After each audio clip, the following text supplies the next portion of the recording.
Welcome back, folks, one and all, to Let's Play Serpent.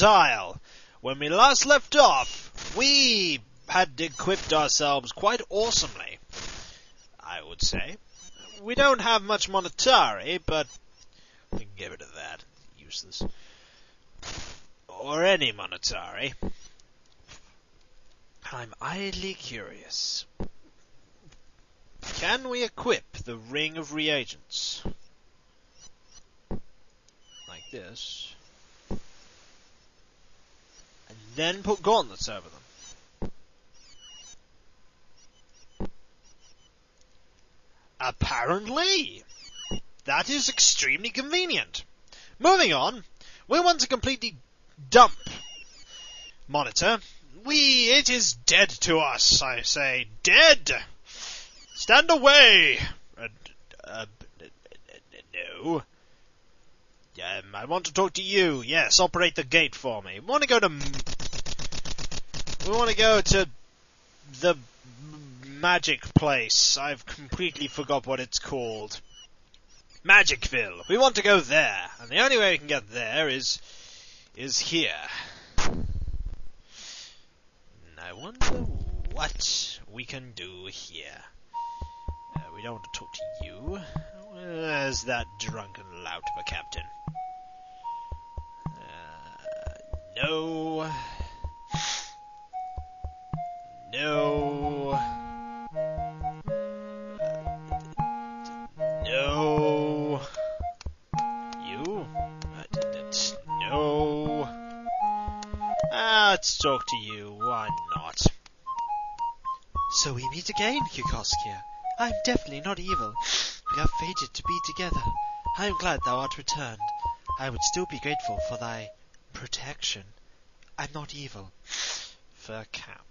How cute! But doth thou think it is a bit warm here for a fur cap? And I don't know, but it seems a bit small for thee.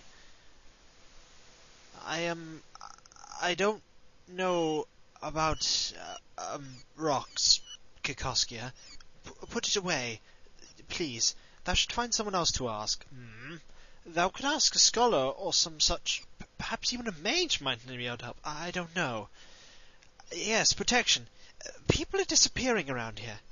Don't know if it's those mysterious storms, or if there's something more sinister at work. All I know is that I'm afraid. First there was someone they called Silverpate, and now Angus is gone. One built the inn, and the other was the innkeeper here. And those others disappearing doth cause me to wonder if this place is cursed or something. Everyone knows that these are not natural storms, Kikoskia. Why, even the mages of Moonshade are worried. That's where I wanted to know. Old Gustasio is practically pulling out what little hair he doth have, trying to discover what's causing them. If the mages are worried, Kikoskia, people such as we should be wary indeed. Gustasio specializes in weather magic, Kikoskia. 'Tis all very confusing, if thou dost ask me. I know that the Council of Mages questioned him closely after these storms began, but they seemed to think that he had no hand in them and set him the task of trying to stop them. The Council of Mages oversees all the mages in Moonshade. I don't know much more about them than that. Thou should ask Insorcio, which thou wish to know. Well, Insorcio told me that Theron, one of the servants, disappeared not long ago, and then on the other night that Angus disappeared, 2 guests disappeared as well. He's a mage who's staying here. He doth seem sinister, but he's nice to me.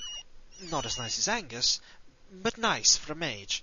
He seems to drink a lot, and he doth have a bad temper too. Argus is very nice to me. He compliments me on my dress or mine hair, even though I know I look a mess. He's much nicer than Devra isn't around. I do not think she likes me. She's always watching me. It doth make me nervous. Mayhap I shall be the next one to disappear. If she were not so old, I might think she had something to do with all those people disappearing. Or maybe she knows more than she doth admit. I did not meet them, but Insorcio told me about them. He said something about one being a mage, and the other being a very large man. So now I doth understand why I'm so worried. If something could happen to a mage or a big strong man, what chance do I have now? We can discuss whatever thou doth wish to discuss. Oh, goody. I suppose I could talk to people back here. Hello. had disappeared. Thou doth seem like an honest, hard-working person. Perhaps thou can help me discover what happened to Angus. 'Tis a right mystery. He disappeared, and then my slippers disappeared. Now I got no husband, but I do have my slippers. Thank thee again for returning my favourite slippers.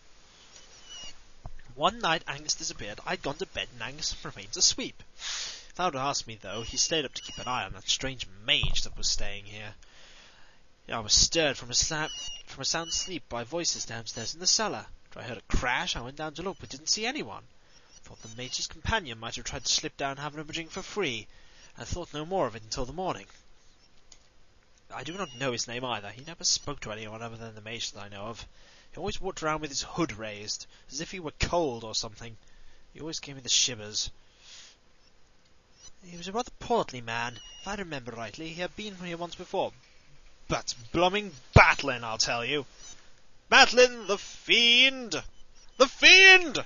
I cannot seem to recall what his name was. He was not the talkative sort, at least to me. You could ask Id Sorcio. They talk quite a bit, or...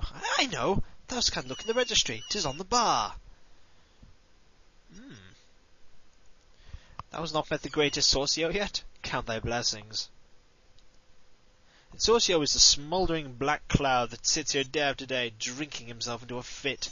Or does his glow over how those fools in Moonshade threw him out, and how he'll avenge himself. Sorcio was an exiled mage. Who doth know what he did? I'm too afraid to ask. If he were thrown out by that lot, thou canst wager it could not have been good. Although Angus did not trust mages, he allowed Sorcio to stay. Angus said that a mage had to have a clear head to cast spells. We should worry if Sorcio ever sobered. Have thou ever been in a sick room, my lord? A sick room where someone is about to die? There's a tension in the air, a stillness, and that always seemed to hover about the mage's large companion. He was probably the one that stole whatever it was from Sorcio that night too. I remember that Sorcio came storming in, much earlier than usual, ranting about something being missing. I'd admit I was a bit short with him, my lord. After all, I had to put all those barrels back myself, what with Angus gone and all. And that high and mighty mage never offered to lift a finger for anything more than another mug of ale. Hi, the cellar. We've had a lout or two think they could both slip down and take a bottle or two on the sly, but Angus seemed to know when they tried it. Threw them out with a few bruises for their trouble. 'Tis why I didn't worry till morn. Found everything in disarray and Angus gone. The casks and barrels were scattered all over the floor down there. It looked like there'd been a fight, but I did not see any blood. It took the rest of the day to put it all back in order and down there, and make sure that nothing was missing.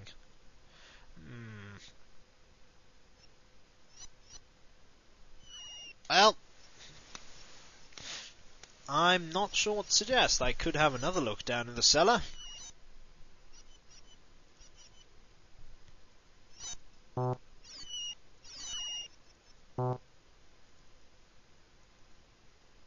Don't really see anything. I like this bit. Turn it off! Turn it off! Thou art wasting it! I'm sorry, I just find that far too funny. Anyway, when we come back, we'll do some more stuff, because, you know... Oh, what the heck, I think I'll find something to do. Until then, folks, until then.